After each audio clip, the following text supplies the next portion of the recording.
கர்த்தருடைய பரிசுத்த நாமம் மகிமைப்படுவதாக. கிறிஸ்துவுக்குள் பிரியமானவர்களே, நம்முடைய கர்த்தரும் இரட்சகரும் ஆகிய கர்த்தருடைய நாமத்திலே மீண்டும் ஒரு விசை இந்த உயிர்த்தெழுந்த நாளின் காலை வேளையிலே கர்த்தர் அழைக்கிறார். அற்புத சபையின் சார்பாக உங்களை மீண்டும் சந்திப்பதிலே நான் மகிழ்ச்சி அடைகின்றேன். கர்த்தருடைய பிள்ளைகள் யாவரும் இந்த காலை வேளையிலே இந்த டெலிகாஸ்டில் நீங்கள் கலந்து கொண்டு இந்த ஆராதனையில் பங்கு கொண்டு நீங்கள் கர்த்தருடைய நாமத்தை மகிமைப்படுத்தும்படி இயேசு கிறிஸ்துவின் நாமத்திலே உங்களை அன்பாய் கேட்டுக்கொள்கின்றேன். பாடப்போகிற பாடல்கள், தியானிக்க போகிற வேத வசனங்கள், ஆராதனை பகுதி சகலத்தையும் ஆண்டவர் இந்த காலவேளை ஆசீர்வதித்து தேவன் தம்முடைய கிருபையினாலே நம்மை முடிசூட்டி எங்களோடு கூட இணைந்து இந்த ஆராதனையை பங்கு கொள்கிற ஒவ்வொரு மக்களை, குடும்பங்களை தேவன் ஆசீர்வதித்து குறைவில்லாதபடிக்கு தேவன் வழிநடத்தும்படி சகலவிதமான தடைகள், போராட்டங்கள், வியாதிகள், கட்டுகள், எல்லா நாச மோசங்களுக்கு கர்த்தர் விலக்கி காத்து தேவன் பெரிய மகிமையான காரியங்களை கர்த்தர் செய்யும்படி யாவருமாக இந்த காலை வேளையிலே நாம் கண்களை மூடி செபித்து இந்த ஆராதனைக்குள்ளே நாம் கடந்து போவோம். கிருபை நிறைந்த நல்லாண்டவரே, எங்கள் கர்த்தரும் இரட்சகருமாகிய ஆண்டவருடைய நாமத்திலே இந்த அருமையான வேளையிலே உம்மை நோக்கி நாங்கள் பார்க்கிறோம். அப்பா, தேவரின் மகிமையுள்ள ஆண்டவர், மகத்துவம் உள்ள தேவன், நீர் சகலத்தையும் அதினத்தின் காலத்திலே நேர்த்தியாய் செய்து முடிக்கிற ஆண்டவர். இந்த கால வேளையிலே உம்மை நோக்கி நாங்கள் பார்க்கிறோம். அப்பா ஆண்டவரே, சபைக்குள்ளே சென்று நாங்கள் ஆராதிக்க முடியாத நிலைமைக்குள்ளே இருந்தாலும் எங்கள் தேவனாகிய கர்த்தர் எங்களுக்கு கிருபையாக இந்த டெலிகாஸ்ட் மூலமாய் ஆண்டவரே ஒவ்வொரு மக்களும் ஒவ்வொரு குடும்பங்களும் ஆண்டவரே நாங்கள் இதிலே ஒருமனப்பட்டு இணைந்து இந்த ஆராதனையை நாங்கள் பங்கு கொள்ள தேவன் எங்களுக்கு கொடுத்த நல்ல கிருபைக்காய் ஸ்தோத்திரிக்கிறோம். இந்த ஆராதனையுடைய ஆரம்பம் முதல் முடிவு பரியந்தம் கர்த்தருடைய அசைவாடுதலின் வல்லமை எங்கள் மேல் கடந்து வந்து பெரிய மகிமையான காரியங்களை கர்த்தாவே செய்யும்படிக்கு ஜெபிக்கிறையா. இந்த நாளிலே ஆண்டவர் தீட்டமாய் எங்களோடு கூட கர்த்தர் பேசும்படிக்கு நாங்கள் ஜெபிக்கிறோம். தடைகளை உடைத்து, கட்டுகளை உடைத்து தேவன் தம்முடைய பரலோகத்தில் திறந்து தம்முடைய மன்னாவை எங்களுக்குள்ளே தேவன் கொண்டு வரும்படிக்கு நாங்கள் ஜெபிக்கிறோம். கர்த்தர் தாமே தொடர்ந்து வழிநடத்துகிறாக, ஆசீர்வதிக்கிறாக. இயேசு கிறிஸ்துவின் நாமத்தில் ஜெபிக்கிறோம் எங்கள் ஜீவனுள்ள நல்ல பிதாவே. ஆமென், ஆமென், ஆமென். எல்லாருமாக இருந்த இடங்களிலேயே நாம் அமர்ந்த இந்த பாடல் பகுதியிலே நாம் பங்கு கொள்வோம். கர்த்தர் தாமே நம்மை ஆசீர்வதிப்பாராக. எல்லாருமாக உற்சாகமாய் நாம் பாடலை பாடி கர்த்தருடைய நாமத்தை மகிமைப்படுத்துவோம். கர்த்தர் தாமே நம்மை ஆசீர்வதிப்பாராக. ஆமென்.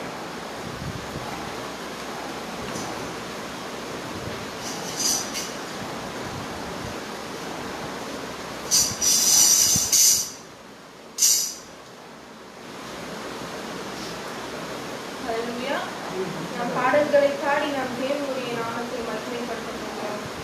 எங்களோடு கூட சேர்ந்து நீங்களும் இந்த பாடல்களை பாடி ஆண்டவருடைய நாமத்தை மகிமைப்படுத்துகிறோம். பாடல் வேலைக்கு முதல் பாடலாக பரம எருசலேமே பரலோகம் விட்டிருந்தேன்.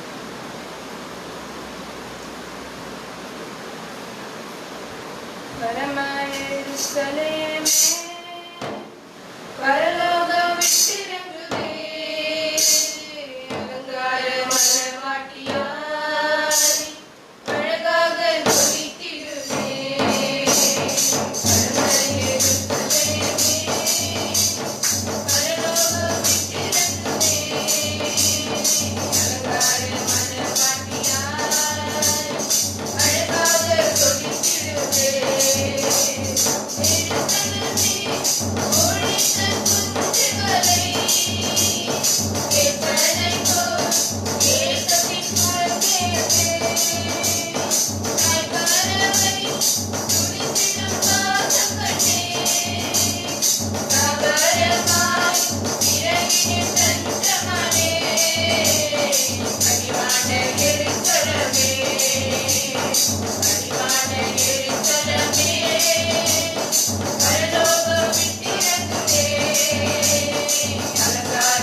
ஒரு விசை கூட நாம் தேவனை இங்க எத்தனையோ நம்ம சர்ச்ல போக முடியாம ஆராதரிக்கிற நிலைமை நம்மை சூழ்ந்து கொண்டிருக்கிறது.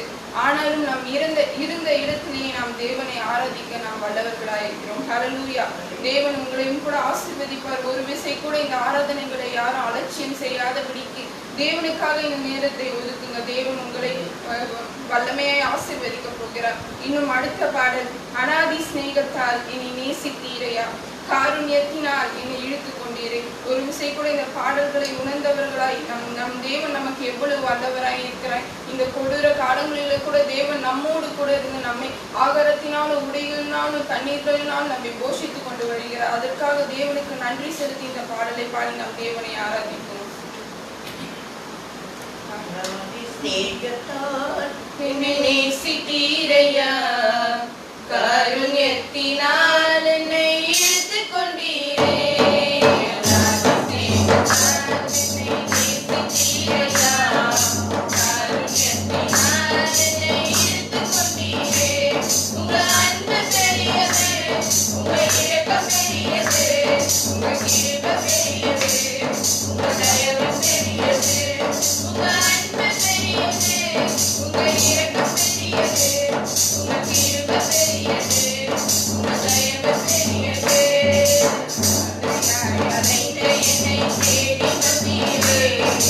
அந்த காட்டி அரவணைத்து காத்து கொண்டீரே.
கர்த்தர் நம்ம இருக்கிற இடத்திலே தேவன் நம்மளை ஆசீர்வதிக்க வல்லவராய் இருக்கிறார். ஹல்லேலூயா.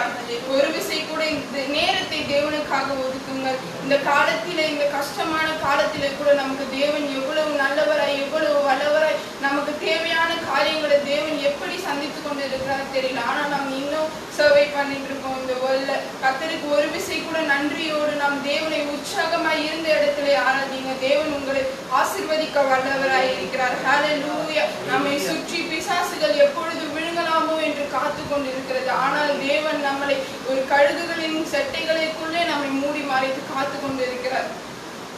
ஹல்லேலூயா. ஒரு விசை கூட எங்களோடு கூட சேர்ந்து இந்த ஆராதனையிலே பங்கு கொள்ளுங்கள். தேவன் உங்களை ஆசீர்வதிப்பார். சிங்க கேபியில் நான் விழுந்தேன், அவர் என்னோட வந்திருந்தார். சுட்டெரிக்கும் அக்கினியில் நடந்தேன், பனி துளியால் என்னை அணைத்தார். சிங்க கேபியில் நான் விழுந்தேன், அவர் என்னோட வந்திருந்தார். சுட்டெரிக்கும் அக்கினியில் நடந்தேன், பனி துளியால் என்னை அணைத்தார்.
தேவன் சொல்லுகிறார் இந்த நேரத்துல கூட நீங்க இந்த நேரத்துல இந்த லைவை பார்க்கிற ஒவ்வொருத்தவங்களுக்காகவும் கர்த்தர் சொல்லுகிறார். நீங்க சர்ச்சுக்கு போய் ஆராதிக்க முடியலன்னு கவலையோடு உட்கார்ந்து கொண்டிருக்க. ஆனால் தேவன் சொல்லுகிறார், நீ என்னை நோக்கி கூப்பிடுகிற எந்த ஸ்தானத்திலும் கர்த்தர் உன்னோடு இருக்கிறார். ஹல்லேலூயா.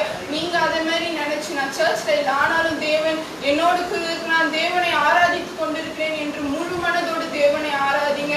மன மகிழ்ச்சியோடு தேவனை ஆராதிக்கும் போது உங்களுக்கு தேவன் பெரிதான காரியத்தை உங்கள் கரையின் மேல் வைத்துக் கொண்டிருக்கிறார். தேவன் அது உனக்காக வைத்திருக்கிறார். அதை ரிசீவ் பண்ணிக்கோங்க. இன்னைக்கு தேவன் உங்களுக்காக அநேக ஆசீர்வாதங்களை வைத்திருக்கிறார். ஹல்லேலூயா. இன்னும் ஒரு பாடல், கடைசியாக இந்த ஆராதனைக்கான ஒரே பாடல். தேவன் இந்த பாடல்களை பாடும்போது ஒரு ஆவி உங்கள் மேல் வந்து இறங்கும்படியாக கட்டளையிடுவார். அதை நீங்க ரிசீவ் பண்ணிக்கோங்க. அது தேவன் உங்களுக்காக கட்டளையிடுகிறது, பொக்கிஷமா இருக்கிறது. ஹல்லேலூயா. அரக்கங்கோலியாத்தை அழிக்கும் வல்லமையை சிறிய தாவீதுக்குள் வைத்தவரே, ஆடுகள் மேய்த்தவனே, ஜாதிகள் மத்தியிலே உயர்த்தி தூக்கினீரே. அரக்கங்கோலியாத்தை அழிக்கும் வல்லமையை சிறிய தாவீதுக்குள் வைத்தவரே, ஆடுகள் மேய்த்தவனே, ஜாதிகள் மத்தியிலே உயர்த்தி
கர்த்தருடைய பிள்ளைகளே, அருமையான பாடல் பகுதியோடு ஆராதனை பகுதியோடு கூட இருந்த தேவன் தொடர்ந்து நாம் இந்த ஆராதனையை ஆண்டவர் பொறுப்பை நடத்த போகிறார். நாம் இருந்த இடங்களிலே நாம் சங்கீத பகுதியை நாம் வாசிக்க கேட்போம்.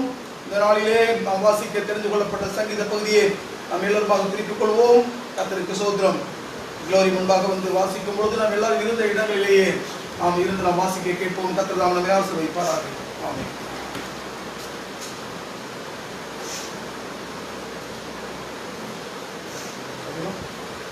வாசிக்க தெரிந்து கொள்ளப்பட்ட சங்கீதம் 147 அதிகாரம்.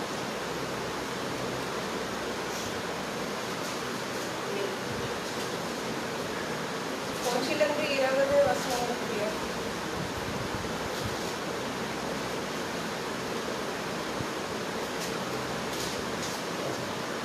கர்த்தரை துதியுங்கள், நம்முடைய தேவனை கீர்த்தனம் பண்ணுகிறது நல்லது. துதித்தலே இன்பமும் ஏற்றதுமாய் இருக்கிறது. கர்த்தர் எருசலேமை கட்டுகிறார், துரத்துண்ட இஸ்ரவேலை கூட்டி சேர்க்கிறார். இருதயம் நொறுங்குண்டவர்களை குணமாக்குகிறார், அவருடைய காயங்களை கட்டுகிறார். அவர் நட்சத்திரங்களின் இரக்கங்களை எண்ணி அவைகளுக்கெல்லாம் பேரிட்டு அழைக்கிறார். நம்முடைய ஆண்டவர் பெரியவரும் மகா பலமுள்ளவருமாய் இருக்கிறார், அவருடைய அறிவு அளவில்லாதது. கர்த்தர் சாந்த குணமுள்ளவர்களை உயர்த்துகிறார், துன்மார்க்கரை தரைமட்டும் தாழ்த்துகிறார். கர்த்தரை துதியுடன் பாடி கொண்டாடுங்கள், நம்முடைய தேவனை சுரமண்டலத்தால் கீர்த்தனம் பண்ணுங்கள். அவர் வானத்தை மேகங்களால் மூடி பூமிக்கு மழையை ஆயத்தப்படுத்தி மலைகளின் புல்லை முளைப்பிக்கிறார். அவர் மிருக ஜீவன்களுக்கும் கூப்பிடுகிற காக்கை குஞ்சுகளுக்கும் ஆகாரம் கொடுக்கிறார். அவர் குதிரைகளின் பலத்தில் விருப்பமாயிருக்கிறார், வீரனுடைய கால்களில் பிரியப்படார். தமக்கு பயந்து தமது கிருபைக்கு காத்திருக்கிறவர்கள் மேல் கர்த்தர் பிரியமாயிருக்கிறார். எருசலேமே கர்த்தரை ஸ்தோத்திரி, சீயோனே உன் தேவனை துதி. அவர் உன் வாசல்களின் தாழ்பாள்களை பலப்படுத்தி உன்னிடத்தில் உள்ள உன் பிள்ளைகளை ஆசீர்வதிக்கிறார். அவர் உன் எல்லைகளை சமாதானம் உள்ளவைகளாக்கி உசிதமான கோதுமையினால் உன்னை திருப்தியாக்குகிறார். அவர் தமது வார்த்தையை பூமியிலே அனுப்புகிறார், அவருடைய சொல் மகா தீவிரமாய் செல்கிறது. பஞ்சை போல் உயர்ந்த மழையை தருகிறார், சாம்பலை போல உறைந்த பனியை தூவுகிறார். அவர் தமது கல்மழையை துணிக்கைகளாக அனுப்புகிறார், அவருடைய குளிருக்கு முன்பாக நிற்பவன் யார்? அவர் தமது வார்த்தைகளை அனுப்பி அவர்களை உருக பண்ணுகிறார், தமது காற்றை வீசும்படி செய்ய தண்ணீர்கள் ஓடும். யாக்கோபுக்கு தம்முடைய வசனங்களையும் இஸ்ரவேலுக்கு தமது பிரமாணங்களையும் தமது நியாயங்களையும் அறிவிக்கிறார். கடைசி வசனத்தை சேர்ந்து வாசிப்போம். அவர் வேறு எந்த ஜாதிக்கும் இப்படி செய்ததில்லை, அவருடைய நியாயங்களை அறியாமற் போகிறார்கள். அல்லேலூயா. ஆமென். கர்த்தர் கொடுத்த சங்கீதத்திற்கு கர்த்தரை ஸ்தோத்திரம் பண்ணுவோம். ஸ்தோத்திரம் ஸ்தோத்திரம் ஸ்தோத்திரம். யாவருமாக நாம் இருந்த இடங்களிலே அமர்ந்திருந்து தொடர்ந்து இந்த ஆராதனை ஆண்டவர் முழு பொறுப்பேற்று நடத்தும்படிக்காக நாம் ஜெபத்தோடு கூட காத்திருப்போம். பிரியமானவர்களே, நாம் வீட்டுக்குள்ளே ஆலயத்துக்குள்ளே நாம் ஆராதனை செய்ய முடியாத நிலைமைக்குள்ளே இருக்கிறபடினாலே, ஆனாலும் கர்த்தர் நமக்கு ஒவ்வொரு வாரமும் இந்த ஞாயிறு ஆராதனையை குறைவில்லாதபடிக்கு இந்த டெலிகாஸ்ட் மூலமாய் உங்கள் மத்தியிலே கர்த்தருடைய வார்த்தைகளை கொண்டு வரும்படி ஆண்டவர் செய்து அற்புதமான தம்முடைய வார்த்தைகளினாலே உங்களை குறைவில்லாதபடிக்கு தேவன் ஆசீர்வதித்து வருகிறார். கர்த்தருடைய பரிசுத்த நாமம் மகிமைப்படுவதாக. கர்த்தருக்கு ஸ்தோத்திரம். தொடர்ந்து இந்த நாட்களிலே வீட்டிலே கர்த்தருடைய பிள்ளைகள் இருப்பதினாலே அதிகமாக நீங்கள் வேத வாசிப்பிலேயும் ஜெபத்திலேயும் உங்கள் நேரங்களை அதிகமாக செலவிட்டு கர்த்தருடைய நாமத்தை மகிமைப்படுத்தும்படி இயேசு கிறிஸ்துவின் நாமத்தில் உங்களை அன்பாய் நான் கேட்டுக்கொள்கின்றேன். வருகின்ற வாரமும் இதே மாதிரி காலை சரியாக 9 மணிக்கு நமக்கு பரிசுத்த ஆராதனை இருக்கும். நீங்கள் யாவருமாக பங்கு கொள்ளும்படி கர்த்தருடைய நாமத்தில் அன்பாய் கேட்டுக்கொள்கிறேன். மாத்திரமல்ல, வெள்ளிக்கிழமை உபவாசம் எடுத்து நீங்கள் ஜெபியுங்கள். கர்த்தருக்கு ஸ்தோத்திரம். நீங்கள் வீட்டில் இருப்பதினாலே யாராருக்கு எப்பொழுதெல்லாம் நேரம் கிடைக்கிறதோ நீங்கள் அதிகமாக உபவாசத்திலே நீங்கள் ஜெபத்திலே வேத வாசிப்பிலே தரித்திருக்கும்படி இயேசு கிறிஸ்துவின் நாமத்திலே உங்களை அன்பாய் கேட்டுக்கொள்கிறேன். கர்த்தருடைய பெரிதான கிருபையினாலே இந்த நாட்களிலே ஆண்டவர் நம்முடைய ஜெபத்தை கேட்டு தேசத்திலே எவ்வளவோ குறைவுகள் இருந்தாலும் பயங்கரமான நிலைமைக்குள்ள இந்த தேசம் கடந்து போனாலும் ஆண்டவர் ஒவ்வொரு நாளும் தம்முடைய விசுவாச பிள்ளைகளை மூடி பாதுகாத்து குறைவில்லாதபடிக்கு வழிநடத்தி கொண்டு ஆண்டவர் வருகிறார். நம்மேல் விழுந்த கடமை கர்த்தருடைய பரிசுத்த நாமம் மகிமைப்படுவதாக. நம்மேல் விழுந்த கடமை நாம் தேசத்திற்காக நாம் ஜெபிக்க வேண்டும், விசுவாச பிள்ளைகளுக்காக நாம் ஜெபிக்க வேண்டும். முக்கியமாக இந்த கொரோனா வைரஸ் மூலமாக பாதிக்கப்பட்டிருக்கிற ஒவ்வொரு மக்கள், குடும்பங்கள், தேசங்களை ஆண்டவர் பாதுகாத்து தம்முடைய பிள்ளைகளை ஆண்டவர் பாதுகாத்து அழிவு நின்று தம்முடைய பிள்ளைகளை ஆண்டவர் பாதுகாத்து நன்மையினாலே ஆண்டவர் முடிசூட்டணும்.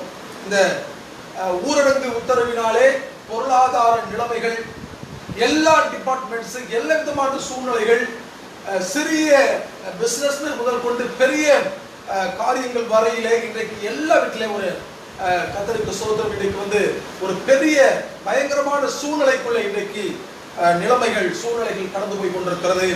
அதனால பாதிக்கப்படுவது நாம தான். அதனால் நம்மேல் விழுந்த கடமை தேசத்திற்காக நாம் ஜெபிக்க வேண்டும். முக்கியமாக எதையும் பாராமல், தன்னலம் பாராமல் உழைக்கக்கூடிய மருத்துவர்கள், செவிலியர்கள், மருத்துவமனை ஊழியர்கள், காவலர்கள், அது மாத்திரமல்ல நகராட்சி பணியாளர்கள், துப்புரவு தொழிலாளர்கள், செல்ஃப் வாலண்டியர்ஸ், யாராரு இன்னைக்கு நாம வீட்டுல இருக்கும்பொழுது வெளியில போய் அதற்காக யாராரு உழைக்கிறாங்களோ எல்லாரையும், எல்லா மக்களையும், எல்லா குடும்பங்களை ஆண்டவர் பாதுகாத்து குறைவில்லாத நன்மைகளினாலே ஆண்டவர் இந்த பிள்ளைகளை பாதுகாத்து யாருக்கும் வியாதிகள் வராதபடிக்கு கர்த்தர் தம்முடைய ரத்தத்தின் மறைவுக்குள்ளே மூடி வழி நடத்துறோம். இதற்காக ஜெபிக்க வேண்டியது நம்மேல் விழுந்த கடமையாக இருக்கிறது.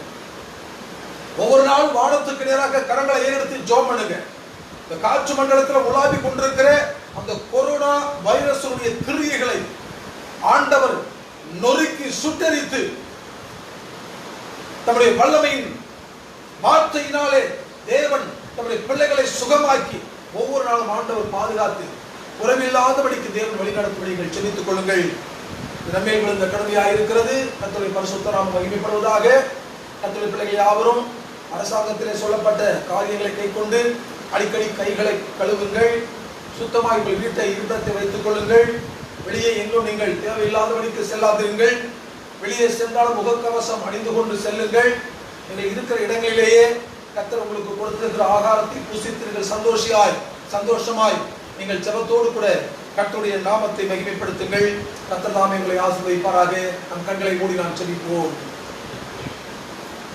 வானத்திற்கும் பூமிக்கு மேலாக சகல அதிகாரம் அளித்த அன்பின் ஆண்டவரே, எங்கள் கர்த்தரும் இரட்சகருமாகிய ஆண்டவருடைய நாமத்திலே இந்த வேளையிலே உம்மை நோக்கி நாங்கள் பார்க்கிறோம். அப்பா தேவரீர், நீ மகிமை உள்ளவராய் மாறாதவராய் எங்கள் வாழ்க்கையிலே ஊழியத்தின் பாதையிலே செய்து கொண்டு வருகிற எல்லா நன்மைகளுக்காக கோடி நன்மைகளை ஏறெடுக்கிறேன். மனுஷன் முகத்தை தான் மனுஷர்கள் பார்ப்பார்கள். எங்கள் தேவன் எங்கள் இருதயங்களை ஆராய்ந்து பார்க்கிறீரப்பா. உமக்கு ஸ்தோத்திரிக்கிறோம் ஆண்டவரே. மனிதர்கள் முகத்தை கண்டு ஒரு மனிதனை அவர்கள் எடை போடுவார்கள். ஆனால் எங்கள் தேவனுடைய இதயத்தின் ஆழத்திலே உள்ள காரியங்களை கண்டு எங்களுக்கு வேண்டிய ஆண்டவரை சகலத்தையும் கொடுக்கக்கூடிய ஆண்டவர் நீர் மாத்திரம் எங்களுக்கு போதும் அப்பா. உலகம் எங்களை கைவிடலாம், நம்பினவர்கள் எங்களை கைவிடலாம் ஆண்டவரே. ஆனால் உம்மை நம்பின ஒருவர் கூட இந்த உலகத்தில் வெட்கப்பட்டு போனது கிடையாது.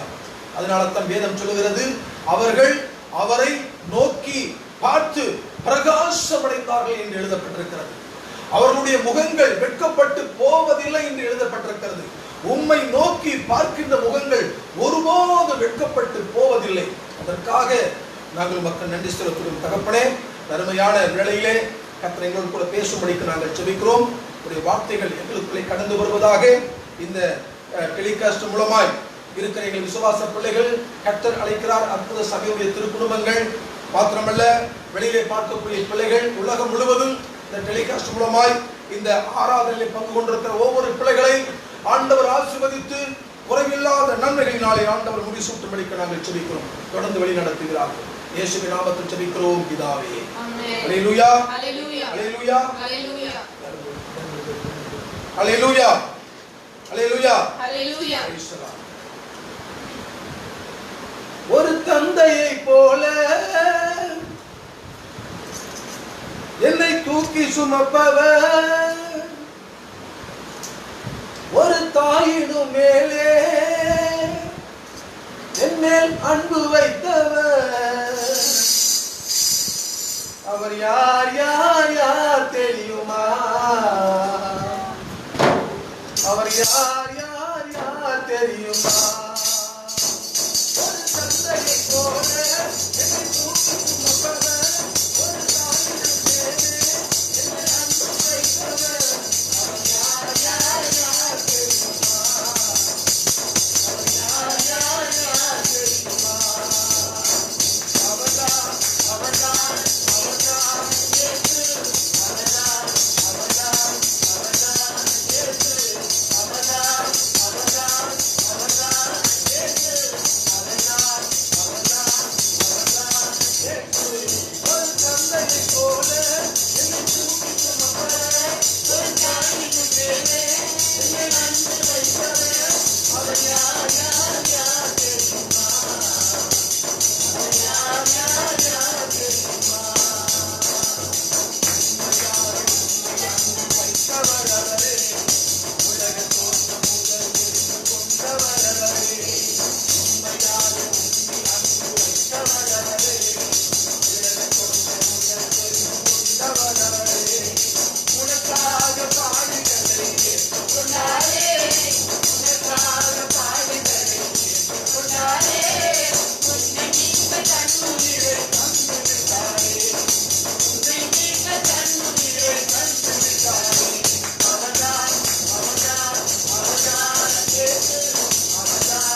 எல்லோரும் சந்தோஷமாயிருங்கள், எல்லோரும் உற்சாகமாயிருங்கள். நான் கர்த்தருடைய வார்த்தைக்கு நேராய் நாம் இப்பொழுது கடந்து போகிறோம். இந்த வாரம் ஆண்டவர் தம்முடைய சுபாச பிள்ளைகளுக்கும் இந்த டெலிகாஸ்ட் மூலமாய் பார்க்கிற ஒவ்வொரு குடும்பங்களுக்கும் கர்த்தர் இன்றைக்கு ஒரு வித்தியாசமான முறையிலே தம்முடைய வார்த்தைகளை ஆண்டவர் கொண்டு வர போகிறார். கடைசி காலங்களிலே இந்த உலகத்தில் சம்பவிக்கக்கூடிய காரியங்கள் இன்றைக்கு நம்முடைய கண் முன்னே நடந்து கொண்டிருக்கிறது. பிரியமானவர்களே, நாம் வாழ்ந்து கொண்டிருப்பது கடைசி காலம். நாம் வாழ்ந்து கொண்டிருக்கிற இந்த கடைசி காலம் என்பதற்கு வரலாறு சாட்சி, இந்த காலம் சாட்சி, வேதம் அதற்கு சாட்சியாக இருக்கிறது. யுகங்களை பெரிதாக 4 யுகங்களாக பிரிப்பார்கள். அதிலே கிருதா யுகம், தேத்ரா யுகம், துவாபர யுகம், துவாபர யுகம், கலியுகம் என்று சொல்லி, அதாவது கல்கி யுகம் என்று சொல்லி 4 யுகங்களாக பிரிக்கிறார்கள். நாம் இன்றைக்கு வாழ்ந்து கொண்டிருப்பது உலக பிரகாரமாக இன்றைக்கு கலியுகத்திலே வாழ்ந்து கொண்டு வருகிறோம். வேதத்திலே பார்க்கும் பொழுது நேபுகாத் நேச்சார் என்ற ஒரு அருமையான மனுஷன் ஒரு சொப்பனத்தை காண்கிறார். அந்த சொப்பனத்திலே ஒரு சிலை, அவன் ஒரு பெரிய பொற்சிலையை ஒரு சிலையை அவன் பார்க்கிறான். அந்த சிலையினுடைய தோற்றம் மகா பயங்கரமான இருந்ததாக வேதம் சொல்கிறது. தானியேல் தீர்க்க தரிசன புத்தகம், தானியேலுடைய தீர்க்க தரிசன புத்தகம் 2வது அதிகாரம் 31, 32வது வசனங்களை வாசிக்கும் பொழுது, நீங்கள் வாசிக்க வேண்டாம், டேனியல் chapter 2 verses 31 and 32. நீங்கள் அதை வாசிக்கும் பொழுது அந்த சிலை, அவன் சொப்பனத்திலே அவன் அந்த சிலையை பார்க்கும் பொழுது பயங்கரமான தோற்றமுடையதாக இருந்ததாக வேதம் சொல்கிறது. அதனுடைய அந்த காரியத்தை பார்க்கும்போது 4 பிரிவுகளாக, 4 யுகத்தை போல, 4 மண்டலத்தை போல, 4 யுகத்தை போல 4 காலங்களாக அந்த காரியங்கள் பிரிக்கப்படுகிறது. முதலாவது ஒரு சாம்ராஜ்யமாக இந்த தலை அது பசும் பொன்னா இருக்கிறதாக வேதம் சொல்கிறது. அது பாபிலோனிய சாம்ராஜ்யம். 2வது புயங்களும் மார்பும் வெள்ளியா இருக்கிறது. இந்த 2 புயங்கள், 2 ஷோல்டர்ஸ் வருதுனாலே அது 2 பிரிவாக பிரிந்து, இந்த 2 புயங்களும் மார்பும் சேர்ந்து அது வெள்ளிக்கு ஒப்பான ஒரு காட்சியை அவன் பார்க்கிறான். அது மேதிய பெர்சிய சாம்ராஜ்யத்தை குறிக்கிறது. 3வதாக அவன் பார்க்கும் பொழுது வயிறும் தொடையும், இந்த வயிறும் தொடையும் வெண்கலமாய் இருக்கிறது. இது கிரேக்க சாம்ராஜ்யத்தை குறிக்கிறது. 4வதாக பார்க்கும் பொழுது அது கால்கள், இந்த கால்கள் இரும்பை குறிக்கிறது. இன்றைக்குள்ள ரோம சாம்ராஜ்யம். பிரியமானவர்களே, யுகங்களை நாம் 4 விதமாக பிரிக்கிறோம். கிருதா யுகம், தேத்ரா யுகம், துவாபர யுகம், கலியுகம் என்று சொல்லி. இந்த நேபுகாத் நேச்சார் கண்ட அந்த சொப்பனத்திலே, அந்த சிலையினுடைய கண்ட இந்த 4 காரியங்களும் 4 விதமான காலங்களை குறிக்கிறது. கர்த்தருக்கு ஸ்தோத்திரிக்கிறோம். ராஜ்யங்களை குறிக்கிறது. கர்த்தருடைய பிள்ளைகளே, இந்த காலங்களிலே இது கடைசி காலம் என்பதற்கு ஆதாரமாக நாம் இப்பொழுது ரோம சாம்ராஜ்யத்தினுடைய கடைசி காலமாகிய இரும்பினால் அவன் கண்டு அந்த சிலையை பார்த்த அந்த காலங்களிலே வாழ்ந்து கொண்டிருக்கிறோம். கால்களுடைய முடிவிலே பாதம், அந்த பாதம் ஒன்றுக்கு ஒன்று கலவாதபடிக்கு இரும்பும் களிமண்ணுமாக கலந்து இருந்ததாக வேதம் சொல்கிறது. கைகளால் பெயர்க்கப்படாத ஒரு பெரிய கல் புரண்டு வந்து அது மேல் மோதின உடனே அது பதரை போல மணலை போல ஒன்றுமில்லாமல் போனதாக அந்த சொப்பனத்திலே அந்த அருமையான மனுஷன் பார்க்கிறார். பிரியமானவர்களே, இந்த கடைசி காலத்திலே வாழ்ந்து கொண்டிருக்கிறோம். அது சீக்கிரமாக தேவன் இந்த உலகத்திற்கு முடிவை கொண்டு வர போகிறார். 2 தீமோத்தேயு 3ஆம் அதிகாரம் முதல் வசனத்திலிருந்து வாசிக்க கேட்போம். 2 Timothy chapter 3 verses from 1 onwards. 2 தீமோத்தேயு 3ஆம் அதிகாரம் முதல் வசனத்திலிருந்து வாசிக்க கேட்போம். மேலும் கடைசி நாட்களில் கொடிய காலங்கள் வரும் என்று அறிவாயாக. பிரியமானவர்களே, வேதத்தில் எழுதப்பட்டிருக்கிறது கடைசி நாட்களிலே கொடிய காலங்கள் வரும் என்று அறிவாயாக. இது கொடிய காலம். கடைசி காலம் என்பதற்கு நமக்கு கண்கூடாய் நாம் இருக்கு பார்க்கக்கூடிய நிகழ்வுகள்.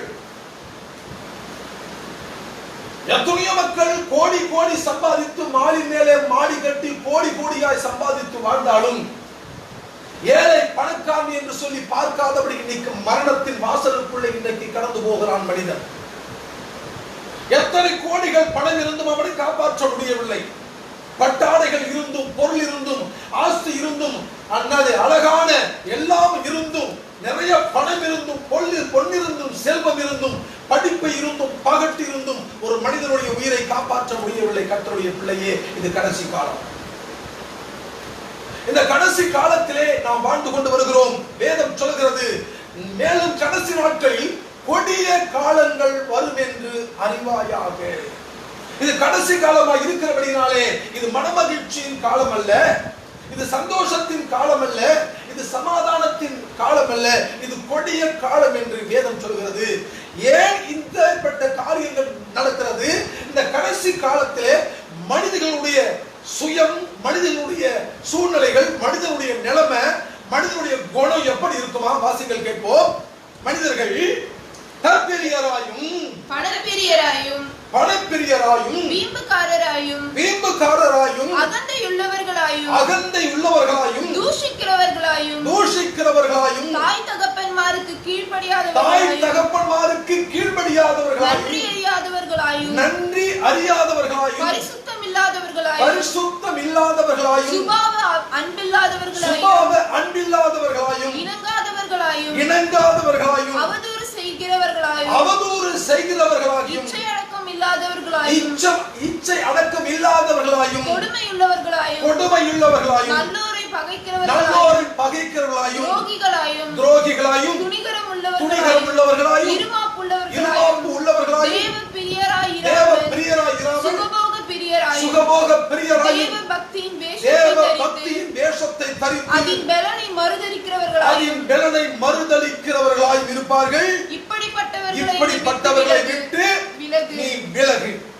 பிரியமானவர்களே, ஆண்டவர் நம்மோடு கூட திட்டமாய் பேசுகிறார். பாருங்கள், இப்படிப்பட்டவர்களை விட்டு நீ விலகு. ஆண்டவர் சொல்கிறார், இந்த கடைசி காலங்களிலே மனிதனுடைய சுபாவம் இப்படிதான் இருக்கும். இப்படிப்பட்டவர்களை விலகிட்டு ஆண்டவர் சொல்கிறார். ஆக வேதம் நமக்கு திட்டமாய் சொல்கிறது, இது கடைசி காலம், இது கொடுமையின் காலம், மரணத்தை ஒவ்வொரு நாளும் ருசி பார்க்கக்கூடிய ஒரு காலம். தேசத்தில் சமாதானம் இல்லை, தேசத்திலே சந்தோஷம் இல்லை, தேசத்திலே நிம்மதி இல்லை. எங்கு பார்த்தாலும் மரண ஓலங்கள், எங்கு பார்த்தாலும் கண்ணீர், எங்கு பார்த்தாலும் மரண பயம், மரண பீதி, எங்கு பார்த்தாலும் வேதனைகள், எங்கு பார்த்தாலும் கூக்குரல், எங்கு பார்த்தாலும் பயங்கரமான சூழ்நிலைகள். பிரியமானவர்களே, கொடுமையான காலத்தில் நாம் வாழ்ந்து கொண்டு வருகிறோம். கொள்ளாத இந்த காலத்தில் வாழ்ந்து கொண்டு வருகிறோம். இதற்கு எல்லாம் என்ன காரணம்? வேதத்திலே ஒரு வசனத்தை வாசிக்க கேட்போம். எரேமியா தீர்க்கதரிசன புத்தகம், Jeremiah chapter 16 verse 10. எரேமியா தீர்க்கதரிசன புத்தகம் 16ஆம் அதிகாரம் 10வது வசனத்திலே நாம் இப்படி வாசிக்கிறோம். நீ இந்த வார்த்தைகளை எல்லாம் இந்த ஜனத்துக்கு அறிவிக்கும் போது அவர்கள் உன்னை நோக்கி, கர்த்தர் எங்கள் மேல் இத்தனை பெரிய தீங்கை கூறுவானேன் என்றும், நாங்கள் செய்த அக்கிரமம் என்ன, நாங்கள் எங்கள் தேவனாகிய கர்த்தருக்கு விரோதமாக செய்த எங்கள் பாவம் என்ன, நாங்கள் எங்கள் தேவனாகிய கர்த்தருக்கு விரோதமாய் செய்த பாவம் என்ன என்றும் கேட்பார்களானால் நீ அவர்களை நோக்கி, உங்கள் பிதாக்கள் என்னை விட்டு அந்நிய தேவர்களை பின்பற்றி அவர்களை சேவித்து அவர்களை பணிந்து கொண்டு என் நியாய பிரமாணத்தை கைக்கொள்ளாமல் என்னை விட்டு விட்டார்களே, என் நியாய பிரமாணத்தை கைக்கொள்ளாமல் என்னை விட்டு விட்டார்களே. பிரியமானவர்களே, ஆண்டவர் இன்றைக்கு சொல்லக்கூடிய காரியங்கள் கர்த்தரை பின்பற்றாதபடிக்கு, வேத வசனத்திற்கு நடுங்காதபடிக்கு, தங்கள் இச்சைகளின்படி என்ன மனது சொல்லுகிறதோ, தாம் என்ன யோசிக்கிறோமோ அதற்கு முக்கியத்துவம் கொடுத்து, தாழ்மை இல்லாதபடிக்கு, ஜெபம் இல்லாதபடிக்கு, வேத வாசிப்பு இல்லாதபடிக்கு, கர்த்தருக்கு பயப்படக்கூடிய பயம் இல்லாதபடிக்கு மனிதர்கள் தங்கள் சொந்த வழியிலே நடக்கிறபடியினாலே கர்த்தருடைய கோபம் இன்றைக்கு தேசத்தின் மேல் இறங்கி வந்திருக்கிறது. கர்த்தருடைய கோபம் இறங்கி வந்திருக்கிறது. கர்த்தருடைய பிள்ளையே, மக்கள் தெய்வத்தை மறந்தார்கள். ரட்சிக்கப்பட்ட ஞானஸ்நானம் பெற்ற பிள்ளைகள் கூட இன்றைக்கு தேவ சமூகத்திலே காத்திருப்பது அவர்களுக்கு இஷ்டம் இல்லை. உலகத்திலே, களியாட்டுகளிலே, தொலைக்காட்சியிலே, கர்த்தருக்கு ஸ்தோத்திரம், செல்போன்ல நேரத்தை கழிக்கிறோம், மத்த காரியத்திற்கு நேரத்தை கழிக்கிறோம், விளையாட்டுல நேரத்தை கழிக்கிறோம், ஃப்ரெண்ட்ஸுகளுக்கு நல்ல பேசுறதுல நம்ம அவர் கணக்கிற நேரத்தை கழிக்கிறோம், பாட்டு கேட்கறதுல, சினிமா பார்க்கறதுல, என்னென்னோ காரியத்தில் நேரத்தை செலவிடும். ஆனால் ஆண்டவருடைய சமூகத்தில் அமர்வதற்கு இன்றைக்கு மக்களுக்கு நேரம் கிடையாது. தேவனுடைய கோபம் இந்த பூமியின் மேலே கடந்து வந்திருக்கிறது. பிரியமானவர்களே, நாம் வாழ்ந்து கொண்டிருப்பது கடைசி காலம். லவோதிக்கியா சபையினுடைய காலத்திலே வாழ்ந்து கொண்டிருக்கிற கர்த்தருடைய பிள்ளையே, ஒன்று நீ அனலாயிரு, இல்லை என்றால் நீ குளிராயிரு. நீ ஒன்று தேவனுக்கு பிரியமாயிரு, இல்லை என்றால் பிசாசுக்கு பிரியமாயிரு. நீ அனலுமின்றி குளிருமின்றி இருந்தால் ஆண்டவர் உன்னை வாந்தி பண்ணி போடுவார் என்று வேதம் சொல்லுகிறது.